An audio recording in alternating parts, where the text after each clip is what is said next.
Welcome to the Bridging the Gap podcast, where our mission is to encourage, equip, and empower every woman on her faith journey with Jesus Christ. Today, we are honored to hear from speaker, author, podcaster, and mom, Jennie Senapatiratne, along with our podcast host, Mykelti Blum. Joy is the topic of conversation here today, and you'll hear Jennie and Mykelti talk about how to practically move towards finding joy in daily life, the difference between joy and happiness, and leaning on Jesus as our eternal joy when facing trials. We also get to hear about Jennie's new book, The Unnamed Zookeeper. Hidden moments and unnamed people in the Bible have bigger impact than we realize. If you feel invaluable and unseen, this conversation will offer you fresh perspective to see how you are connected to a much larger story, and I know it will encourage you to be confident in yourself and the tools God has given you. So this is your first book, The Unnamed Zookeeper. The Unnamed Zookeeper. It's one of them. What it kind of started off as is Noah's wife. So she has to do everything with Noah, including defending him to all the people and dealing with him, being on the boat, and she never gets named in the Bible. Wow. And there's a lot of women in the Bible that are never named and never talked about. And we kind of just gloss over. And I took them and I said, this is, for me, I see myself in them. I see that I'm a pastor's wife and I'm behind the scenes all the time and nobody sees what I'm doing. Nobody gets excited about the victories that I have. And so that's why I wrote the book. It's just really about the women in the Bible. And there's 28 of them, including Jonah's whale. My 13-year-old at that time wrote that chapter about how the whale was on the way to a party and was interrupted by this man who sinned. And sometimes your life is interrupted by something that you have nothing to do with. And God still has a plan in the midst of that. So that is just a little gift to you. You can give it to someone afterwards or thank you. Enjoy. Can I tell you why I'm just sitting here in awe right now? Is because I'm literally writing a devotional right now. Are you? That is off of something very similar. Off of hidden, like very hidden moments of the Bible. Right. Or very small moments where people, they didn't realize that their small act of obedience was going to make a big impact. Changes the world. Right. Or just these like people who similarly, they didn't even have a name. Right. And we don't know it, but they they created this huge impact of things that we still talk about. Yeah. So that's why I'm just over here smiling because I'm like, I'm literally writing something that like is this amazing. Because I love it. I was at a women's event and I was talking about Abraham's second wife. And I said how difficult that would have been to follow Sarah. Yeah. How do you follow Sarah? Yeah. Like I wouldn't want to have followed Sarah. And she has like her name mentioned 3 times, I think, in that teeny tiny little paragraph. And then I think she's later in Chronicles. And they were like, she was not married twice. And I was like, yeah, he was. No, he wasn't. And she's like, did you get that from the Catholic Bible? And I was like, no, I got it from Genesis 25. Yeah. And they're like, we've been Christians a lot longer. And I was like, I can't help. You blink sometimes and you completely miss things in the Bible. When you read through the Bible, you don't see the unnamed person. Yeah. You don't see the story there behind how, a prostitute changed the way that Israel was formed. Yes. You just don't see those things. You just you see all the victories. And you don't see the struggles. Sometimes we just look over the struggles, right? Right. And so I think that's really, I love that you're writing. I cannot wait for it. Send it to me. I will. It's not for free. I'll buy it. No. But that's my passion is the unseen. Yeah. Like that is something that I just feel like so many people, moms of littles, mostly women, some men. Some men are behind a really strong woman, and it's really hard to be the wife or the daughter or the mother or of someone else and never really know any, that's really hard. It's a really difficult thing. Yeah. I think that I feel that so like that heartbeat so much right now where exactly what you just said, like that unseen feeling. And people, it breaks my heart when they just feel like, I'm not doing anything though. Right. Like, who am I? It's like, who are any of us? Yeah. And we look at the Bible and it's the story of a ton of who are they. Right. And I just felt like the other night, actually, I was sitting in a meeting at church. I'm part of the worship team and on our worship team leadership. And we were just praying, and I felt like I got this vision of like a grape. Like you get a grape, and grapes are on this vine, and there's always these vines that are just a little bit stronger and sturdier. But a part of that are all these other like a little bit thinner and a little bit less sturdy ones, but they're still there, and they're still a part of it. And I just see that all throughout the Bible too, where it's like it's the line of David and the line of Jesus, but then a part of that are all of these other stories that made an impact. Like you look at the story of Joseph and when he was in Egypt, and it's like his story had to happen because that's how the people got to Egypt was through him. And that had to have happened. And so his grape line, I guess if we're saying it that way, I like that, you know, that had to happen in his story to make an impact. And it just makes me sad. And like, that's been my heartbeat lately of people who are feeling so like I'm invaluable. Like what impact do I make? And it's like, you have no idea. Like God sees you exactly where you're at. And you don't understand like your little yes causes a big ripple in the sea. Yeah. I've talked a lot about this to different people because my passion is pastors' wives and talking about David and how they didn't even think about inviting him to the party. Right. I mean, he wasn't even a blimp. They were like, okay, everybody needs to be to the party when Samuel comes to get anointed. And no one thought, oh, should we invite David or not? And he's the line of David. Yeah.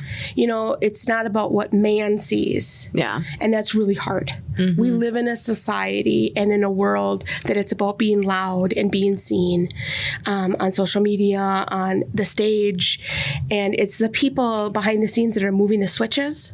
You know, that are making as big of a difference as the pastor. Yeah. And we don't acknowledge that because you don't feel as showy. And I don't think God wants showy. No. I think he'd rather us be in the sheep with the sheep and being ignored, but him seeing us and him spending time with us. And I think that's so hard. It's a hard place to be. Yeah. But it's the best place to be. That's my personal, like, some days when I'm feeling like, does anybody even know what I do? Which no one does, ever. I mean, because my husband is a big deal. Like, he's just an amazing guy.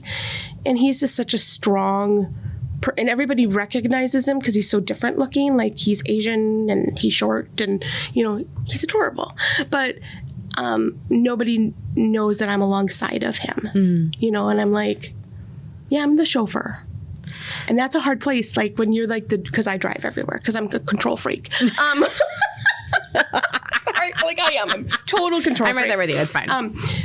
And I'm like, I really went through a season this year that I'm like, I'm just the chauffeur. What am I even here for? Like, what's even my purpose? You know, he's doing everything in front of everybody and I'm just moving books and counting money and driving the car. Yeah. And God was like, but I see you.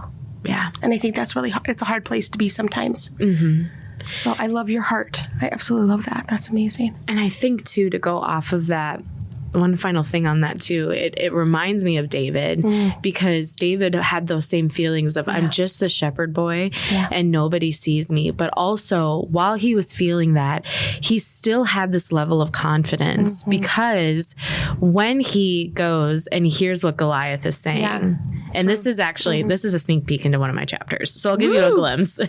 When he goes there, the thing that I actually love about the story of David so much is he hears what Goliath is saying. He says, is anyone going to do anything about this? And everyone's like, no, we're too scared.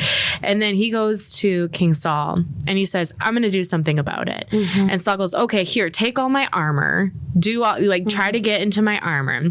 He puts it on. He tries to walk. He can't do it because he's not comfortable in it. And so then he says, no, I'm not comfortable in this. I'm just going to grab my sling and go out there. And when I read that, it took me a moment to pause, because how often do we try to put on the gifts and talents of others to do what God has called us to do, and instead of just using the gifts that he's given us. And David in that moment knew, no, I know who I am, and I know what God has called me to do and prepared me with. He's like, I have defeated bears and lions with this slingshot. I know who I am, and I know what I can do through God, what God will equip me to do.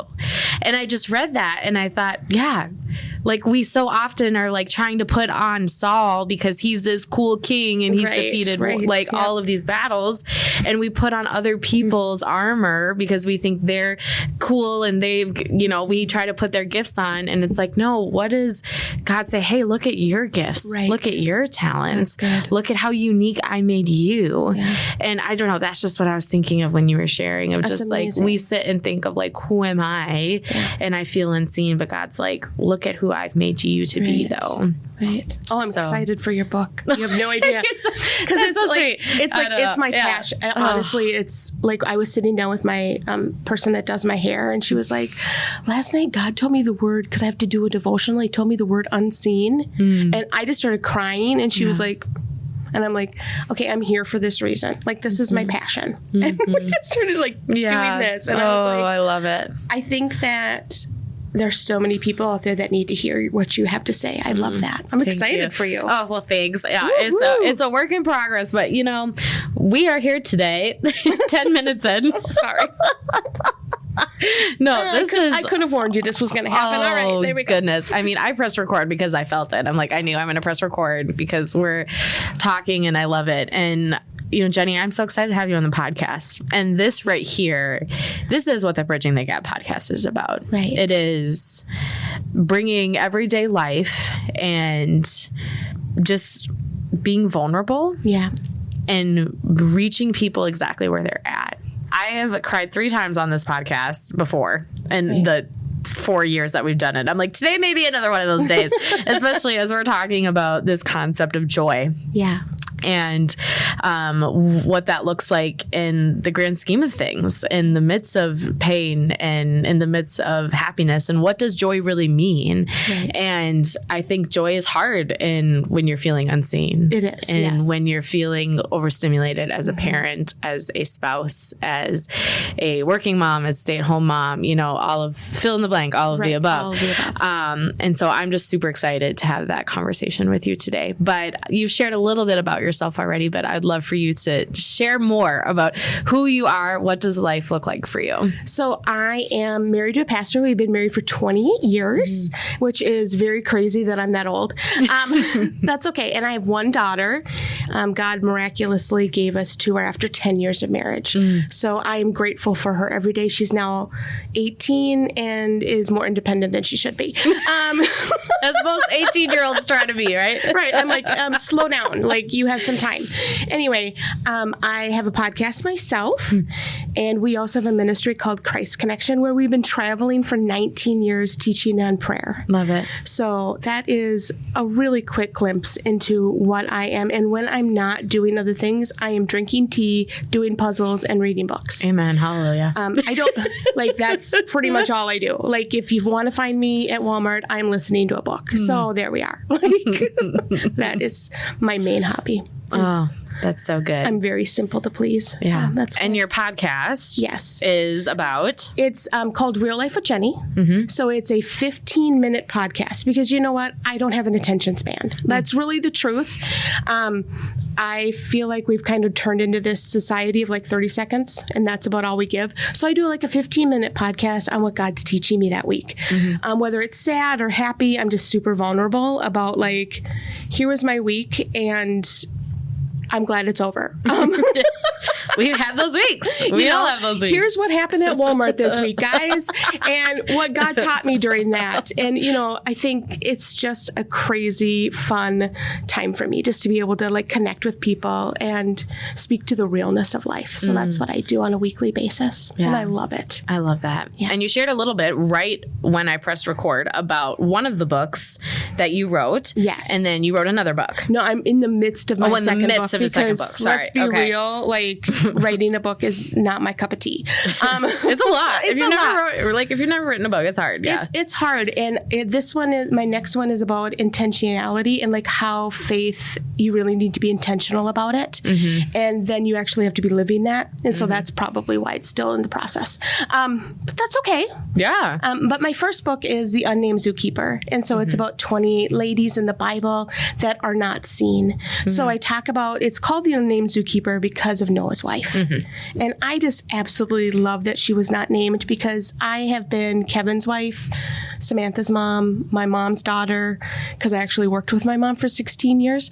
So I was always like the second under everyone else. And I just was like, God, do you see me? And that's what my heart was when I wrote the book is, God, do you see me? Do you see what I'm walking through? Do you see my tears? Do you see my happiness? Do you see my anger? Do you see any of it? Do you care? Yeah. And God just kind of came down and said, look at what I've done through women throughout the years. And I do see you and I love you. So that's my heart with the book. I'm so excited to read it. Woohoo. I'm super, super excited. Woo. Do you have a heart for missions? Want to know more about our Minnesota missionaries serving across the world? Want to partner with them in meaningful, tangible ways? Bridging the Gap does. And we want to invite you to join us for the annual Garden Coffee event this July 5th at Lake Geneva Christian Center. Gather with us under the tent for some refreshments, worship, and to hear from some of our missionaries as they give testimony and insight into their very important work around the globe. We'll have an opportunity to give towards 1,000 Sisters, which enables us to provide for missionaries returning home from the field to help set up their stateside home during itineration. Come hear their needs and stories and be inspired to come alongside them in support. Missions is at the core of what we do at BTG. You are not going to want to miss this. You can check out our website, mnbtg.org, for more information, and we'll see you July 5th at Lake Geneva Christian Center. Joy. Oh my. Let's talk about it. So I have been wanting to talk about this subject on the podcast for quite some time, actually. I heard a preacher speak on joy a couple of years ago and really changed my perspective on joy because I have always thought of joy as happy butterflies and rainbows. Okay. And then when I heard this topic of joy isn't always going to be that, right? Because I think in my mind, I was mixing up happiness and joy. Right. And instead, what does joy look like in the sense of a joy in the Lord and always having the joy of the Lord? Right. And so that kind of blew my mind. I was like, I want to dive into this more. Because when we're sad, I don't always feel happiness. When I'm in a deep sense of grief, I don't always feel happiness or anger and happiness. You know, my mind was kind of like swirling blah, blah, blah, blah, and chaos. And so I would love to hear from you. Like, how do you define joy? That's a really good question because joy and happiness really tend to go hand in hand. But happiness is based on circumstances and joy is not. Joy goes along with all of your emotions. And that is what I love about the fruit of the Spirit is that you have the fruit of the Spirit, love, joy, peace, patience, kindness, goodness, faithfulness, gentleness, self-control. That's not what we're not talking about all of them today, but they are not exclusive to the emotions. They are exclusive to the sin. Does that make sense? Because he talks about all the sins and then he talks about the fruit of the Spirit. And then he talks about, in that same chapter, he talks about being there for other people. And sometimes your joy is not just for you, it's for other people. And your joy is something that I define as happiness that is entangled in what God is doing in my life. Not necessarily the circumstances, but what he's doing in my life. So for me, it's almost the opposite of worry. Does that make sense? It's kind of a bizarre thing. Jennie thinks differently than everybody else. It's okay. But I get so caught up in the what ifs and the worries. And joy is the opposite of that. Joy is going, Lord, I see your hand moving here, even though I don't see your hand moving here. It is standing in his promises, standing in his goodness, and believing that he has a plan, even when we feel like everything's crumbling around us.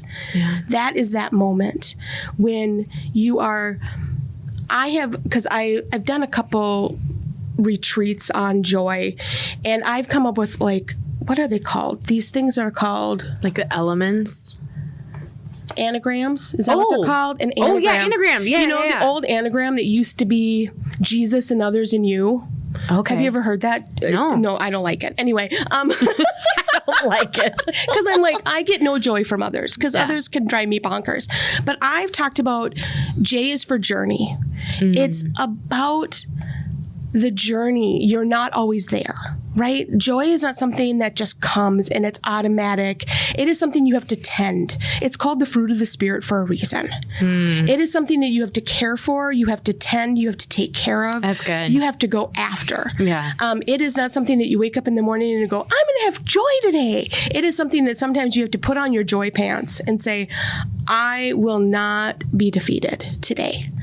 I will allow the Lord to step into all my circumstances. And that's a hard place to be, especially when when there are tears streaming down your face and you're like, Lord, I do not know what to do. Yeah. It is standing and going, Lord, I will not give up because I know you're in charge. And my second is O for opposite of the circumstances, because your circumstances are always the opposite of joy. This is the truth. I have never been in a place that I'm like, boy, this is a place of joy. I just have never been in that place. I'm always looking around going, why am I in traffic? And, why am I in traffic? And it is because it's the traffic of Walmart. It's the traffic of cars. Have you ever sat in the pickup line at school and thought, why am I the only sane person in this pickup line? It is the opposite of joy. It just is. Every part of your life is the opposite of joy. And taking up Y is for the yoke of Jesus. Because we're supposed to be doing this as a team. This is not a Jennie has to have it all together, because joy is not about having it all together. Joy is not about having all the answers and knowing exactly where I'm going and getting up in the morning and go, here's my plan. Everything's going to work out perfectly. As I burn breakfast, lunch, and dinner. It is really about the yoke of Jesus. And when you're in a yoke, there's two people. And they always put a young oxen with a mature oxen, because the young oxen has the energy and is kind of chaotic. And the old oxen calms them down and says, no, this is the pace we're going to go at. This is where we're going to go. I know how to do this. And that's Jesus. He knows how to get us there. That's good. Yeah. But we have to lean into that. And so for me, joy is really a daily decision. Some days a minute by minute decision for me. Yeah. So is that a really long definition of joy? I really love that, because I think I, for so long, and maybe others listening, really had this concept of joy was this feeling. It was my emotional piece of I am experiencing happiness. Right. And I always got bothered at the songs and the verses that were talking about, there's that Tornwell song, if it's not good, then he's not done yet. There'll be joy in the morning. And I'm like, well, that's not always true. Sometimes it's not good and it's not always going to be done and there won't be joy in the morning. Right. And then it really was me realizing, actually, no, the joy is Jesus, because Jesus is always going to be there in the morning. Right. Jesus is actually always going to be there. And he is my joy. He is there. That eternal joy is always going to be there. And it's my perspective, because there are days, I haven't told you this about me, but I have a 2-year-old and a 4-year-old. So I'm very tired right now. And the last 2 weeks, I'm very overstimulated. Yeah. There's the tears. Here we go. Number 4. I'm very tired. And so some days it feels like I'm so unqualified to do this. Yeah. I'm so tired. And the joy feels very limited in my days. Sorry, everybody. So it's like, but no, there's still that eternal joy. And I love what you said of sometimes the joy isn't what we're experiencing, but what we're giving others. Yeah. And it's the other part of that. Right. And what we're seeing in others, because I can still experience the joy I see in my kids, even though they are literally driving me up a wall. Right. Yeah, it's like, well, I'm glad you're happy you drew on my walls, but I'm sure not. I'm seeing joy in this. I really am. Yes. Yes. So I really do love that definition. And what would you say to you about, how are we finding joy in those moments of the anticipation and the wait? I think those are some of the pieces for a lot of people who are waiting in the prayer. It goes back to kind of, I'm sure that prayer ministry, you get asked this a lot of, we've been praying and that joy is starting to be fleeting. Right. So I think for me, I'm going to share an experience that maybe will help explain that a little bit. Yeah. So I talked about that we waited 10 years for my daughter, and it was a really difficult season. As everybody else is popping out babies and you're just like, what is in the water and how do we get this water? And I just remember just feeling really defeated. Mm-hmm. And granted, now we haven't had another child for 18 years. So I've been dealing with the same thing for the last 18 years. And no, I don't want any more now. Like, we're good. But that season of waiting, you feel like you're alone. And so what I have done is a couple things. First of all, I've gone back to what has the Lord given me that is not the answer to the major prayer request I have in my life right now. Do you know, to find the moments that you can be thankful for in that day, the moments that God shows up in a way that you did not expect. And I'm always looking for those. I'm always on the hunt to see God giving me a good parking spot. Yeah. Just that moment. And I just take that moment and go, Lord, thank you for this parking spot. And my daughter was like, what are you doing? And I'm like, it is about just looking for God's blessing in my life throughout the day. Yeah. Because when you're waiting and there's something that is really big and you feel really defeated with it, like I did with infertility, and like, what was I doing wrong? And Lord, I know I'd be a good mom, and you're bargaining, and you're just in all the midst of everything with God, and you're like, I will give up this, I will give up my arm to have a child. Like, you're doing everything, and God was like, I want you to be content where you are. And so I started doing things that I thought I would be missing if I was not. As a mom. So like, we took a photo shoot because I was like, all these families are taking like fall photo shoots with their kids, and it was just super adorable. And I was like, I want to take photo shoots. So I drug my poor husband to the place to go get photos, and he was like, what are we doing here? And I'm like, we're doing a family photo shoot. Pumpkin, babe. And he was like, what? And I'm like, this is what we're doing. And I was like, I really want to start like doing birthday parties. And so his, I think 29th birthday, we did at Chuck E. Cheese. Because I was like, you know what? You're my only kid. We're having it at Chuck E. Cheese. Let's do this. Like, I just found ways to be content in the situation. Did it take away the pain? No. Did it take away my prayer request? No. But was my focus on the things that God gave me? It really was. It was, did I cry? Did I, because at that point I was in charge of baby showers at the church I was attending, which was maybe not the best move, but it was fine. Like, I gave a baby shower at least every other week because the church was popping. Like, it was multiplying left and right. I was like, what is happening? This is why I'm here. And nothing was happening for me. And I'd go home and I'd cry, and I would be like, Lord, why not me? And I would shed my tears, and I felt like God would wipe up my tears and go, but look what I've given you. And it wasn't that like, oh, you shouldn't feel bad, and oh, you shouldn't be angry. And I never felt condemned in that way, because joy does not take away those moments. You can be angry and you can be frustrated with God, because that's the safest thing to do, is to be frustrated with Him and not with someone else. And I just found that He was my shelter. And that I could go to Him and be like, God, you are not doing what you're supposed to be doing right now. And He was like, I never felt like He was like, well, that's because you don't deserve it. That was never what He said. And that's what we think he's going to say. But to go before him and just bare my soul brought joy. Because when you're honest with the Lord, it really brings those fruits to life, because he will nurture them and bring them in a way that you just had no idea they would come. Because if you're not honest and you hide and you pretend that everything's okay, that's when things get yucky and gross. Yeah. And your insides turn black. Yeah. And I never, in that season, it was ugly.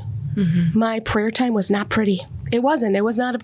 And since then, it has not been pretty. When I my last miscarriage, I think it was 10 years ago now, I was like, Lord, we are not in a good place together. Like, I'm not real sure that this whole father-friend thing, like, can we be on a break for a while? I mean, it wasn't like I was walking away from him, but I was angry. And God was like, it's okay for you to be mad at me. It is okay for you to be frustrated with me. It is okay for you to feel like I don't have the right plan, as long as you continually come after me and you're honest with me. And so often we get to that point and we turn away from him. Yeah. And I never turned away. I just kept going and saying, can you handle this? Can you handle this? And God said, oh, I can handle it. I can be here with you. And that is how my joy grew, was really being real with those emotions. Because you kept watering that fruit, right? Like what you talked about earlier. I just kept going back to him. Yeah. And going, this is unfair. Do you see how unfair this is? And he was like, yep, I see how unfair you think it is. No, you think it is, yeah. Right. I mean, because it was, I mean, I think God is hilarious. I really do. He makes me laugh all the time, which is probably counterintuitive for most people. But sometimes he just says stuff and I go, okay, that's a great plan. But it's about going before him and making him your yoke partner, walking through life together with him and not allowing yourself to get ahead of him or behind him. Yeah. But continually being honest with the things that you're grateful for the things that you're upset about. I really think that the reason that God gave me one child is never going to be understood here. Right? We have so many things in our lives that just don't seem fair or right or are chaotic, or someone dies or someone's sick that doesn't deserve to be sick. And you're like, Lord, this doesn't seem fair. And I'm not going to get the answers here. No. But I can be content in what he has given me here too. I just said this to a friend this morning. Literally this morning, I was texting with a friend and we were talking about this. And we were talking about how if we're so focused on the next thing, or we're so focused on the things we wish we had, we're completely going to miss the beauty and the blessings that we have right in front of us and what we're sitting in. It's so true. And it's so easy. It's so easy to, I wish, or why can't I? Why can't I? And it's like, wow, look at what's happening. And in ministry, we get caught up in that. And it's like, wow, I wish I had this of that church, or, look at what they're doing in their ministry, or this and that. Yeah. And we completely are like, oh, but guess what? This individual at my church decided to get baptized. Right. That's a win. Yeah. That's pretty amazing. Yeah. Or in our family, like, look at that family and what they're doing. And it's like, but guess what's happening in our family? Right. Our kids finally joined us for a game night. That's a win. It's like a win, yes. Seeing and miss it. Yeah. We don't want to miss it. And it's those little things. I love that. What you said is such a good reminder, is start to verbalize out loud, hey, this is a little blessing that the Lord gave us. Because you start to set that tone and you're watering the fruit of joy. Yes. I don't know. I really love that reminder. I think that's such a good practical thing that we can start doing, to thinking, like, to do that into our lives. I don't know. As we're kind of getting close to our end time here, not of the world. Well, I don't know. That's a different conversation. Here we go. But as we're kind of wrapping up, do you have any other practical takeaways for people who are maybe just struggling with, how do I incorporate more joy into my life? How can I keep that as a focus if I'm struggling with that on my day to day? Right. First of all, I think you need to put things in your life that bring you happiness. So I, several years ago, decided to make books a focus in my life. And now I'm reading about 270 books a year. Oh my goodness. I listen to them, so I kind of cheat, but it's fine. But I decided to do things that actually brought me joy and brought me happiness. Instead of sacrificing all the time. Yeah.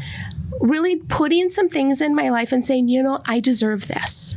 And that really will cultivate joy in your own life. Because as a mom or as a working woman or just in ministry, you are always second. Yeah. I mean, we're always second. And it says in the Bible, love your neighbor as you love yourself. But that means you need to love yourself. And that means you need to take care of yourself. And so for me to cultivate joy, that means I'm taking care of myself.